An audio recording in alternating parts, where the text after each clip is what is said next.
Hai guys, selamat datang di channel Indonesia Belajar. Video ini adalah video pertama dari video berseri atau playlist bertema belajar probabilitas dasar.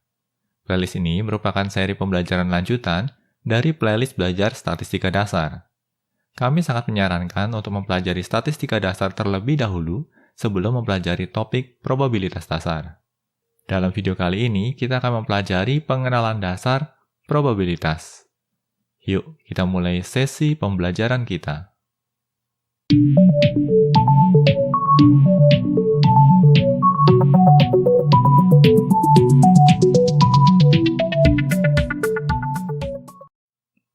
Kita akan awali sesi pembelajaran ini dengan memahami apa itu probability. Probability adalah pengukuran terhadap suatu kemungkinan atau peluang.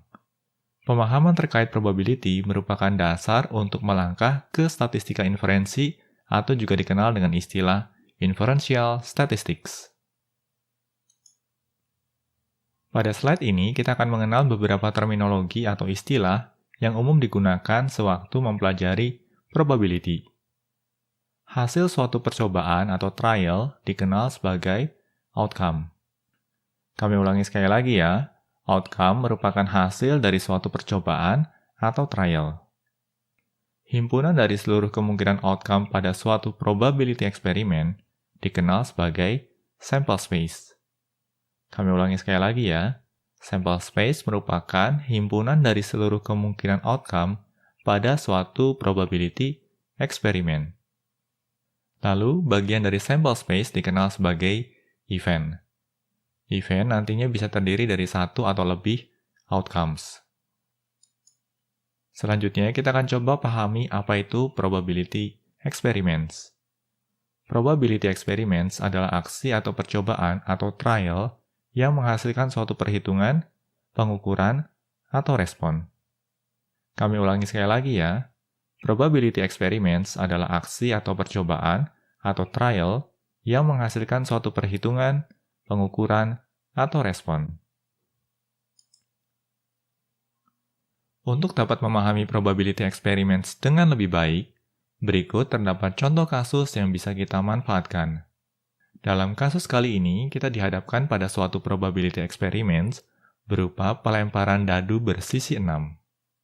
Sample space dari probability eksperimen ini adalah himpunan bilangan yang terdiri dari bilangan 1, 2, 3, 4, 5, dan 6. Pada sampel space kali ini, kita tidak menemui bilangan lain selain ke-6 bilangan ini. Karena hanya ke-6 bilangan ini sajalah yang bisa dihasilkan dari eksperimen pelemparan dadu bersisi 6.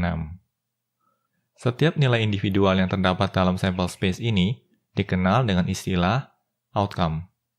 Sebagai contoh di sini, bilangan 2 merupakan salah satu outcome yang mungkin dihasilkan dari eksperimen pelemparan dadu bersisi 6. Berikutnya, salah satu event yang mungkin muncul dari eksperimen ini adalah mendapatkan bilangan genap, di mana event ini akan berkorelasi dengan himpunan yang terdiri dari bilangan 2, 4, dan 6. Dan bisa kita lihat di sini ya guys, event merupakan himpunan bagian atau subset dari sample space. Nah, bagaimana guys terkait keempat terminologi dasar ini? Probability eksperimen, sample space, outcome, dan event. Harapannya makin bisa dipahami ya. Kita akan coba lanjut ke slide berikutnya. Di sini kita akan berkenalan dengan tree diagram. Tree diagram digunakan untuk memberikan gambaran secara visual terkait setiap outcome dari suatu probability eksperimen. Untuk dapat memahami tree diagram, berikut terdapat contoh kasus yang bisa kita manfaatkan. Di sini kita dihadapkan pada probability eksperimen berupa pelemparan sebuah koin dan sebuah dadu bersisi 6. Tree diagram akan membantu kita untuk mengidentifikasi setiap outcome yang mungkin muncul hingga kita bisa mendapatkan sample space dari suatu probability eksperimen.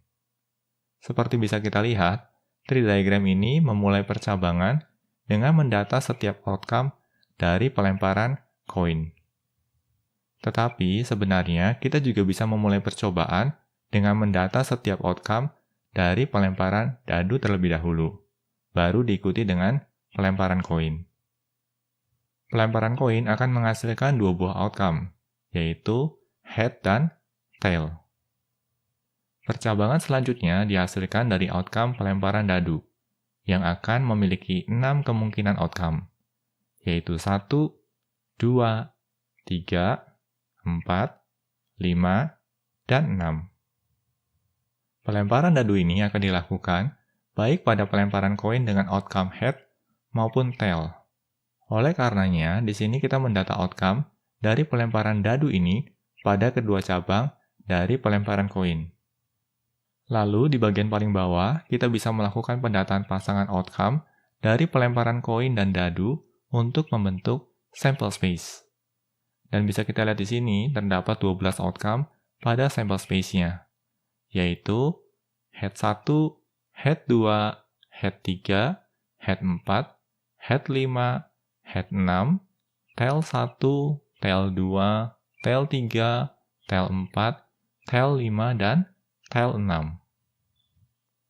Nah, ini terkait tree diagram. Harapannya, contoh kasus ini dapat membantu proses belajar kalian. Kita akan lanjut ke slide berikutnya ya. Pada slide ini, kita akan mengenal event lebih lanjut. Event umumnya direpresentasikan dengan huruf kapital atau uppercase letters, seperti kapital A, kapital B, dan kapital C. Lalu, suatu event yang terdiri dari sebuah outcome dikenal sebagai simple event. Untuk memperdalam pemahaman terkait simple event, kita akan coba pelajari contoh kasus berikut ini. Event melempar sebuah koin dan dadu 6 sisi, serta mendapatkan head dan 3, merupakan simple event dan bisa direpresentasikan sebagai berikut. Di sini ada kapital A untuk merepresentasikan eventnya, dan event A ini akan berupa himpunan yang terdiri dari satu buah outcome, yaitu head 3. Sedangkan event melempar sebuah koin dan dadu 6 sisi, serta mendapatkan head dan bilangan genap, ini bukan termasuk simple event, karena memiliki 3 kemungkinan outcomes. Event kedua ini direpresentasikan sebagai kapital B, dan di sini berupa sebuah himpunan yang terdiri dari H2, H4, dan H6. Nah, bagaimana guys terkait dengan simple event? Harapannya makin bisa dipahami ya. Kita akan coba lanjut ke slide berikutnya. Pemanfaatan tree diagram untuk menghitung banyaknya outcome dari sejumlah event tidaklah praktis. Sebagai alternatif, kita bisa memanfaatkan fundamental counting principle untuk mengetahui jumlah kemungkinan outcomes dari 2 atau lebih event yang muncul secara berurutan.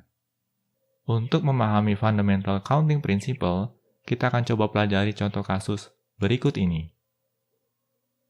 Pada kasus kali ini, kita dihadapkan pada suatu sistem pengamanan yang menerapkan 4 digit bilangan sebagai kode akses.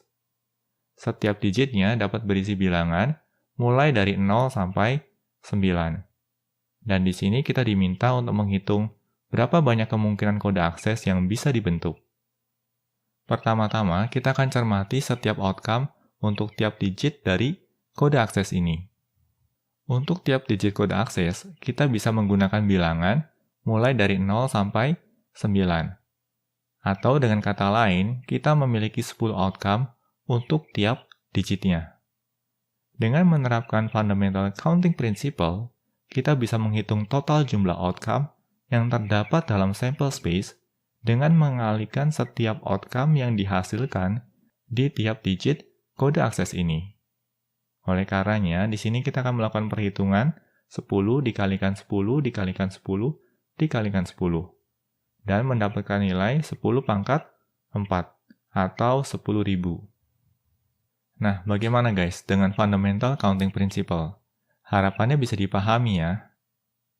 Nah, di sini kami juga sudah menyiapkan sebuah studi kasus serupa, hanya saja kali ini setiap angka hanya bisa digunakan sekali saja. Semisal, bila kita sudah menggunakan angka 5 pada digit pertama, maka angka 5 ini tidak bisa digunakan pada digit lainnya. Nah, bagaimana guys dengan studi kasus ini? Harapannya bisa dipahami ya. Untuk studi kasus kali ini, kami tidak akan memberikan jawabannya dalam video ini. Dan kami mendorong kalian untuk mencoba menerapkan fundamental counting principle yang baru saja kita pelajari sebelumnya.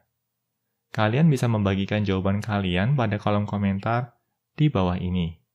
Tentunya, kalian juga perlu menyertakan penjelasan dari jawaban yang kalian berikan agar teman-teman yang lain bisa memahaminya. Kita lanjut ke slide berikutnya ya. Pada slide ini, kita akan mempelajari cara penulisan probability dan juga berkenalan dengan 3 tipe probability. Probability dapat dituliskan dalam format pecahan, desimal, atau persentase. Probability untuk kemunculan event A dapat dituliskan sebagai berikut. P lalu ada dalam kurung, lalu diikuti dengan nama eventnya. Dalam statistika terdapat 3 tipe probability, yaitu classical probability atau seringkali juga dikenal dengan istilah theoretical probability. Selanjutnya ada yang namanya empirical probability atau seringkali juga dikenal dengan istilah statistical probability. Dan terakhir ada yang namanya subjective probability. Di sini pertama-tama kita akan pahami classical probability terlebih dahulu. Classical probability digunakan ketika setiap outcome pada sample space memiliki peluang yang sama untuk muncul. Dan ini merupakan representasinya dalam notasi matematis. Di sini nilai probability dari suatu event A dapat diperoleh dengan melakukan pembagian number of outcomes in event A, lalu dibagi dengan total number of outcomes in sample space. Atau dengan kata lain, jumlah outcomes dari event A akan dibagi dengan total jumlah outcomes yang terdapat pada sample space-nya. Nah, untuk dapat memahami classical probability dengan lebih baik, berikut terdapat 3 contoh event sebagai studi kasus. Di sini ada event A, event B, dan event C. Dan ketiganya merupakan classical atau theoretical probability. Di sini event A merupakan pelemparan sebuah dadu 6 sisi dan mendapatkan angka 3. Event A ini dapat dituliskan sebagai berikut. A sama dengan himpunan dari 3. Dan nilai probability dari A bisa diperoleh dengan melakukan operasi pembagian 1 dibagi dengan 6. Nah, 1 ini merupakan jumlah outcome dari event A, yaitu 3, dan 6 ini merupakan sample space dari pelemparan dadu 6 sisi. Dan di sini bisa kita peroleh ya, nilai probability-nya adalah 0,167. Selanjutnya, event B merupakan event pelemparan sebuah dadu 6 sisi dan mendapatkan angka 7. Nah, karena dadunya terdiri dari 6 sisi, maka tidaklah memungkinkan bagi kita untuk memperoleh angka 7. Oleh karenanya, event B ini dapat dituliskan sebagai berikut. Kapital B sama dengan lalu diikuti dengan himpunan kosong. Dan untuk nilai probability dari event B ini bisa dirumuskan sebagai berikut. 0 dibagi dengan 6.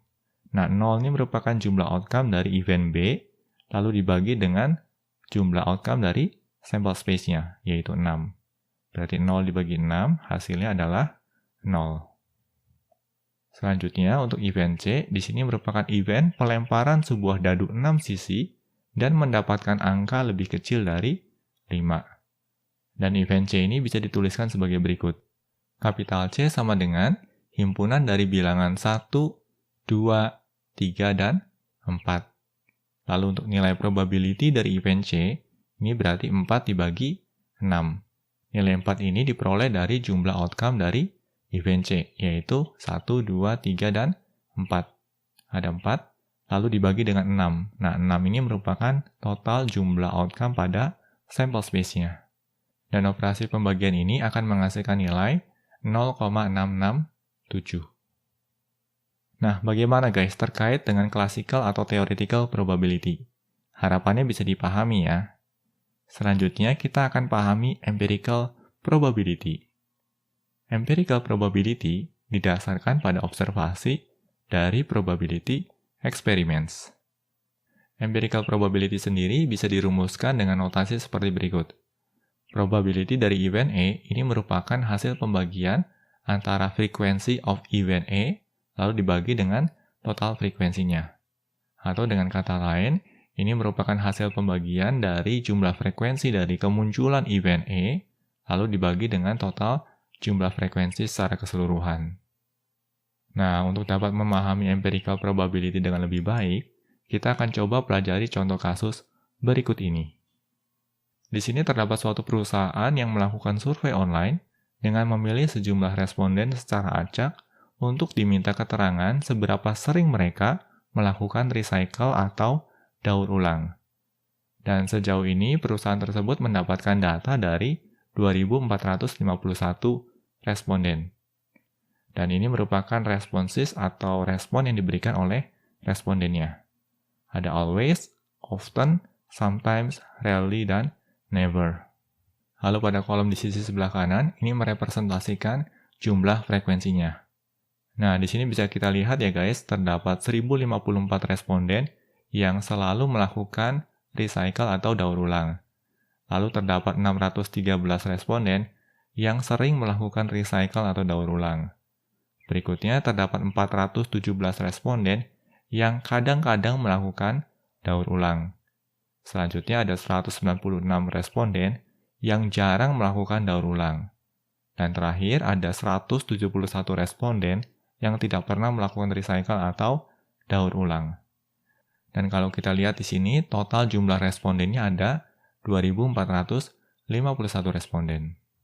Nah, pertanyaan berikutnya adalah, berapa probability untuk orang selanjutnya yang akan disurvei memberikan respons always atau selalu? Nah, untuk kasus kali ini, kita akan mencari atau melakukan perhitungan dengan cara seperti ini. Nilai probability untuk event always ini bisa diperoleh dengan cara melakukan operasi pembagian jumlah yang menjawab always sejauh ini, yaitu 1054, dibagi dengan total jumlah respondennya, yaitu 2451. Dan di sini kita memperoleh nilai 0,43 atau 43%. Nah, bagaimana guys terkait empirical atau statistical probability? Harapannya semakin bisa dipahami ya. Kita akan coba lanjutkan ke slide berikutnya. Pada slide ini, kita akan berkenalan dengan Law of Large Number. Law of Large Number menyatakan bahwa ketika suatu probability eksperimen dilakukan secara berulang-ulang, maka nilai empirical probability yang dihasilkan akan mendekati nilai theoretical probability dari event terkait. Nah, untuk memahami Law of Large Number dengan lebih baik, kita akan memanfaatkan simulasi berikut ini. Di sini terdapat sebuah aplikasi berbasis web yang bisa kita gunakan untuk melakukan simulasi terkait Law of Large Number. Kami juga akan sertakan URL untuk mengakses aplikasi web ini pada deskripsi video. Di sini kami coba demokan dulu ya guys aplikasinya. Dan ini merupakan aplikasi webnya. Di sini kasusnya juga serupa, yaitu kasus pelemparan koin. Nah, di sini adalah jumlah pelemparannya. Untuk saat ini kita set jumlah pelemparannya adalah 15. Lalu berikutnya kita akan coba lakukan tossing atau pelemparan. Nah, bisa kita lihat di sini ya guys, koinnya mulai dilempar secara acak sebanyak 15 kali. Lalu berikutnya mulai dilakukan perhitungan jumlah kemunculan head dan juga jumlah kemunculan tail-nya. Dan ini merupakan hasil perhitungan dari empirical probability, karena hasilnya berdasarkan hasil pengamatan. Bisa kita lihat di sini ya guys, untuk head-nya memiliki probability 5/15, atau 0,333. Sedangkan untuk tails-nya, ini memiliki probability 10/15, atau 0,667. Nah, tetapi kalau kita melihat atau mengacu pada classical probability, nilainya seharusnya adalah setengah atau 50%, 50%, baik untuk kemunculan head maupun kemunculan tails-nya. Di sini kita akan coba melakukan tossing sekali lagi atau pelemparan koin sekali lagi. Kita klik ini, maka koinnya akan dilempar secara acak lagi sebanyak 15 kali. Nah, bisa kita lihat di sini ya guys, koinnya sekarang dilempar 15 kali lagi. Berarti total ada pelemparan sebanyak 30 kali. Dan dari hasil pelemparan koin sebanyak 15 kali berikutnya, kita mendapatkan head sebanyak 13 kali dan kita mendapatkan tail sebanyak 17 kali. Nah, berikutnya kalau kita coba perbesar ya, kita mau melakukan pelemparan sebanyak 200 kali. Kita coba toss di sini. Kita tunggu beberapa saat di sini ya, guys.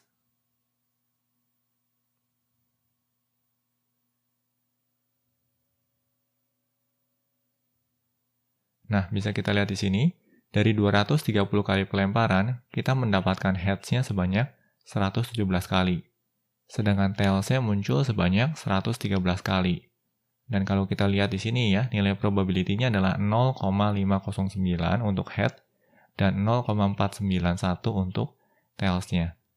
Dan bisa kita lihat di sini ya guys, semakin banyak jumlah eksperimen yang dilakukan atau jumlah perulangan yang dilakukan, maka nilai dari empirical probability-nya akan mendekati nilai dari classical probability. Nah, ini merupakan esensi dari law of large number. Bagaimana guys, harapannya makin bisa dipahami ya. Berikutnya kita akan switching kembali ke slide. Di sini kita sudah kembali ke slide. Selanjutnya kita akan pahami tipe probability ketiga, yaitu subjective probability. Subjective probability didasarkan pada intuisi, educated guesses, dan estimasi. Sebagai contoh di sini, seorang dokter memberikan estimasi keberhasilan dari proses operasi yang ditanganinya sebesar 90%. Lalu untuk contoh kedua, seorang mahasiswa merasa yakin bahwa peluangnya untuk lulus di mata kuliah statistika adalah 70%. Nah, kalau kita lihat di sini, kesamaan dari keduanya adalah keduanya sama-sama tidak didasarkan pada data pengamatan ataupun data historik. Keduanya murni didasarkan pada intuisi dan educated guesses. Nah, probabilitas semacam inilah yang dikenal dengan istilah subjective probability. Bagaimana guys? Harapannya bisa dipahami ya. Kita akan coba lanjut ke slide berikutnya. Pada slide ini, kita akan mempelajari rentang nilai dari probability atau biasa dikenal dengan istilah range of probability. Probability dari suatu event A akan memiliki jangkauan antara 0 sampai dengan 1. Atau dengan kata lain, nilai probability terkecil adalah 0 dan nilai probability terbesar adalah 1. Dan ini merupakan notasi secara matematis. 0 lebih kecil sama dengan probability dari event A, lebih kecil sama dengan 1. Di bagian bawah sini juga terdapat ilustrasi yang dapat membantu kita untuk melakukan interpretasi nilai probability dari suatu event. Nilai probability 0 mengindikasikan bahwa suatu event tidak mungkin muncul atau impossible to occur. Sedangkan nilai probability 1 ini mengindikasikan bahwa suatu event dapat dipastikan kemunculannya. Event dengan probability 0,5 atau setengah mengindikasikan peluang yang sama untuk kemunculan dan ketidakmunculannya. Lalu event dengan probability 0,75 mengindikasikan kecenderungan untuk muncul. Sedangkan event dengan probability 0,25 mengindikasikan kecenderungan untuk tidak muncul. Lalu dalam statistika inferensi, nilai probability 0,05 ke bawah seringkali digunakan sebagai acuan untuk mengkategorikan suatu event sebagai unusual atau tidak umum. Nah, bagaimana guys terkait dengan range of probability? Harapannya bisa dipahami ya. Kita coba lanjut ke slide berikutnya. Pada slide ini, kita akan mempelajari complementary events. Komplement dari event A adalah semua outcomes pada sample space yang tidak disertakan pada event A. Komplement dari event A direpresentasikan sebagai A'. Dan ini merupakan notasi penulisannya. Lalu di sini terdapat notasi matematika yang membantu kita untuk bisa lebih memahami complementary event. Penjumlahan nilai probability event A dengan nilai probability event A' adalah 1. Atau dengan kata lain, kita bisa mendapatkan nilai probability dari event A dengan menselisihkan nilai 1 terhadap nilai probability event A'. Dan sebaliknya, kita juga bisa mendapatkan nilai probability dari event A' dengan menselisihkan nilai 1 terhadap nilai probability event A. Nah, bagaimana guys terkait complementary events? Harapannya bisa dipahami ya. Untuk dapat memahami complementary events dengan lebih baik, kita dapat memanfaatkan contoh kasus berikut ini. Pada pelemparan sebuah dadu 6 sisi, E adalah event mendapatkan angka setidaknya 5. Dan ini merupakan diagram yang menggambarkan kondisi ini. Lingkaran ini merepresentasikan E yang merupakan event mendapatkan angka setidaknya 5. Berarti ada 5 dan 6.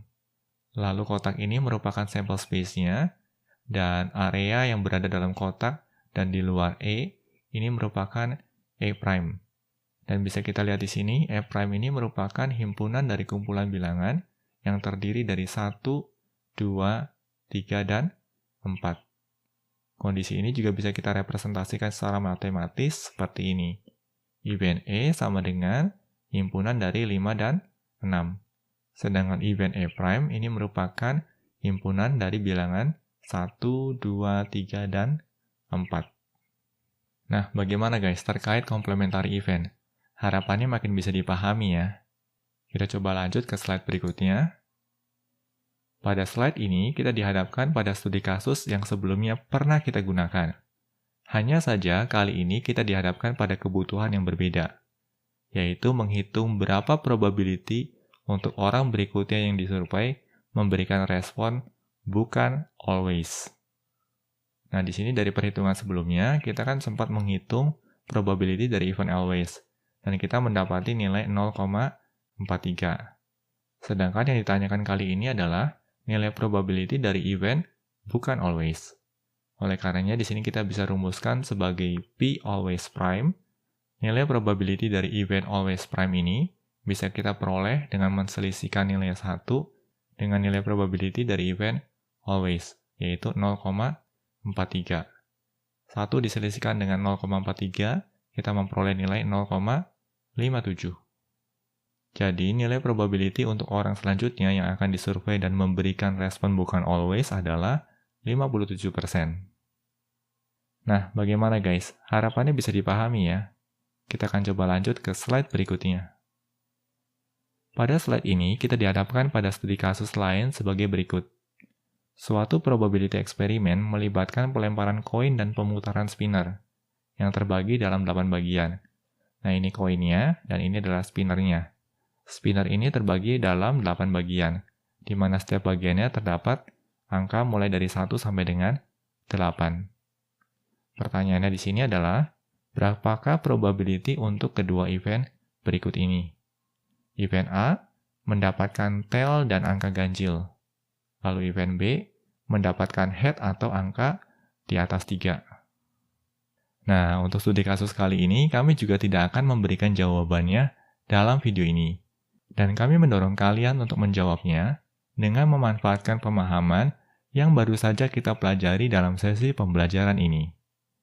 Kalian bisa bagikan jawaban kalian pada kolom komentar di bawah ini. Tentunya, kalian juga perlu menyertakan penjelasan dari jawaban yang kalian berikan agar teman-teman yang lain juga bisa memahaminya. Demikian pembahasan terkait pengenalan probabilitas dasar. Materi yang disampaikan dalam video ini terbilang padat. Oleh karenanya, silahkan untuk melakukan pause ataupun pengulangan video untuk dapat memahami materi yang disampaikan dengan baik. Semoga pembahasan dalam video ini dapat membantu kalian dalam mempelajari dasar ilmu statistika dan probabilitas. Pastikan juga untuk terus mengikuti materi-materi pembelajaran terkait lainnya di channel ini. Bila mana ada pertanyaan terkait materi yang dibahas dalam video ini, kalian juga dapat menuliskan pertanyaan kalian pada kolom komentar di bawah ini. Kami akan selalu berusaha untuk merespons setiap pertanyaan yang kalian ajukan. Oke guys, semoga video ini bermanfaat bagi kita semua. Jangan lupa untuk komen, like, share, dan subscribe tentunya, karena ini akan membantu kami untuk terus menghasilkan materi-materi pembelajaran berkualitas lainnya. Salam Indonesia Belajar, banyak belajar biar bisa bantu banyak orang.